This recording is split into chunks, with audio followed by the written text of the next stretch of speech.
Gravity Rush 2 is a single-player action-adventure game released exclusively for the PS4 on the 20th of January 2017 here in the UK. It follows the journey of Kat, our lovable protagonist with gravity-altering abilities, who gets pulled from her world into a new one, Jurga Parallel. This game holds a special place in my heart because it's the first game that I ever got the platinum for. It's also just really good. We begin the game in a mining area, where we get pulled through a portal and taken to a new place, the Banga Settlement. After arriving in the Banga Settlement, we are tasked with finding Cece. We find her, and when we do, she returns our cat, the animal, not the character, named Dusty, which restores our gravity powers. Soon after, we arrive in Jurga Parallel, where we use our gravity powers to help the city's residents and restore peace.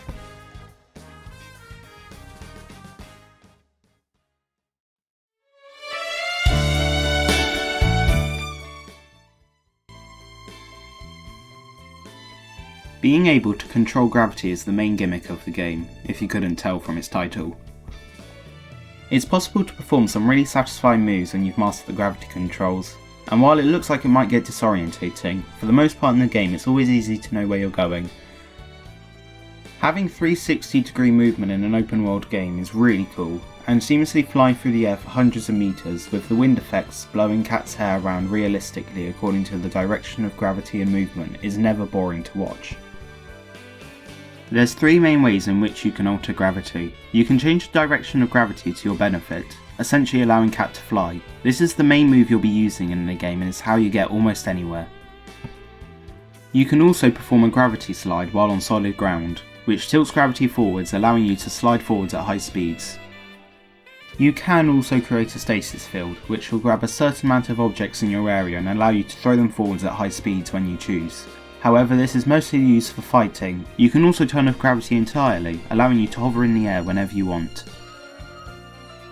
The top left corner of the screen shows the gravity gauge, which will get used up whilst altering gravity, and when it runs out you must wait for it to refill before performing another trick. Unfortunately, all gravity shifting powers essentially break when you get into tight corners and corridors. Luckily the game's world has been built to minimise this in areas where it would matter. Throughout the game you unlock two extra gravity styles. There is the normal style, where you will fall at a regular speed and have normal attacks. There is also the lunar style, which makes you lighter, which allows you to jump higher and causes you to fall down slower. And lastly there's the Jupiter style, which makes Kat very heavy, causing you to fall incredibly fast and have much stronger attacks. The bulk of the gameplay involves going through missions, whether they be story missions or side missions, with the story missions taking us through the main bulk of the story and giving us most of the gameplay, while side missions really flesh out the world and are optional. A lot of gameplay revolves around the fighting, but that's definitely not the only thing you do in the game. Most missions have their own gameplay elements.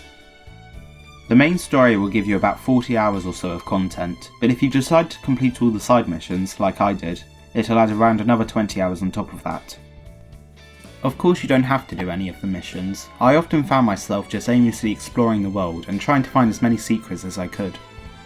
And the world of Gravity Rush really is just made to just explore through, with loads of little areas that you can find, which if you only played the missions you would never see. These are the Nevi, also known as scarabs to the people in Jurga Parallel. They are little black and purple blobs with deep red cores on their body, sometimes having one core or having many. They are the main enemies that you'll be dealing with throughout the game. You defeat the Nevi by dealing enough damage to each of the cores. When all of the cores on the Nevi have been broken, the Nevi will die. The attacks you have to kill these Nevi come in three forms: kicks, gravity kicks, and stasis field throws. Your regular kicks are the move performed when pressing the attack button on solid ground. Gravity kicks occur when pressing the attack button while suspended in mid-air. The gravity kick performed changes depending on your gravity style. While in the normal style, a gravity kick is a simple lunge forwards to cause damage. Lunar style gravity kicks cause Kat to teleport to the enemy and then perform an attack. Jupiter style kicks are the most powerful. You press and hold the attack button to build up a charge, then release it to perform an incredibly powerful attack, which also hits enemies nearby. You also have stasis fields, which, as previously mentioned, pick up nearby grabbable objects. These can then be hurtled at the enemies for big damage. The fighting in Gravity Rush is usually the worst part of the game. Since you have limited attacks, most fights end up feeling the same. There also isn't a very wide array of Nevi types, so fighting the same few enemies over and over again can often get very monotonous. These are the precious gems, which are the main collectible in the game. You'll find them everywhere in the world of Gravity Rush and often act as a good incentive to explore more of the world, so you can collect as many of them as possible. They can be used to upgrade your moves through the power up menu. As you move through the game and the enemies become more powerful, these upgrades become necessary. There are also time trial missions, which are little challenges given to Cat that give you gems depending on how well you do. The quicker you beat them or the more points you get, the more gems you are rewarded.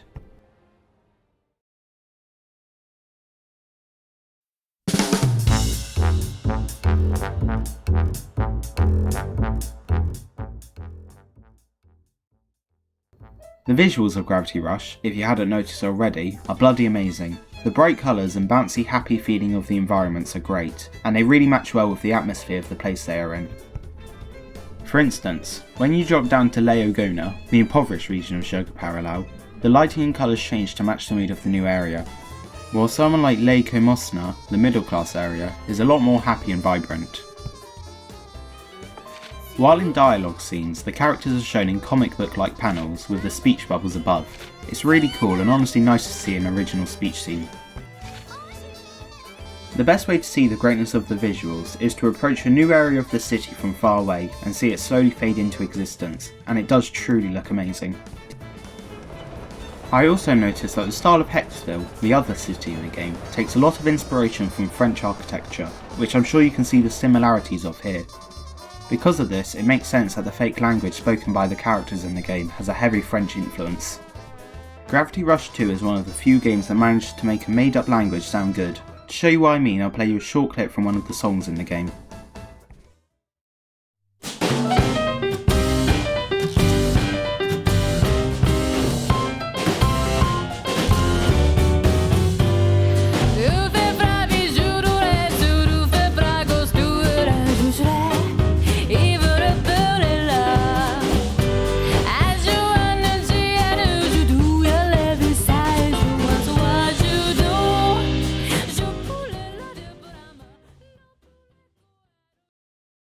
The soundtrack of Gravity Rush 2 is one of its main strengths. It's one of those games where it's almost impossible to play without humming or whistling along to the songs.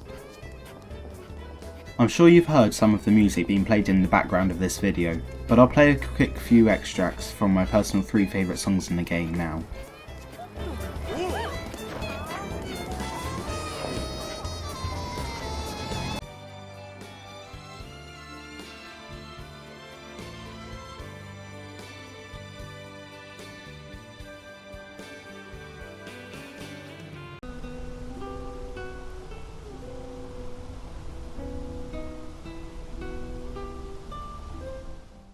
I'm going to leave a link in the description to a full playlist of the soundtrack, and trust me, it's worth giving a listen.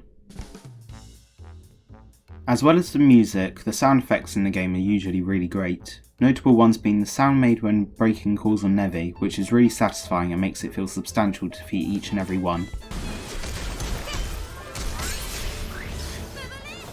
The wind sounds you get when in freefall in any direction, which sound really realistic and make you feel like you're actually falling through the sky. And the sound made when falling onto different types of objects on the ground.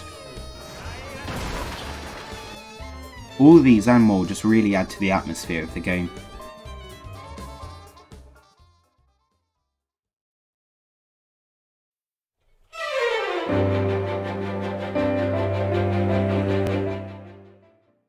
So, what are my final thoughts on Gravity Rush 2? Well, this game holds a special place in my heart, and so I do really like it. It definitely has its flaws, the boring fights being the biggest, but I still really love it.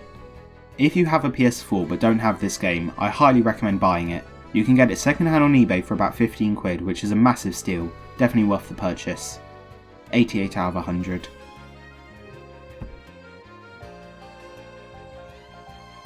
If you enjoyed this video, please do leave a like and subscribe, and consider watching my other videos, it would be much appreciated. Have a good one.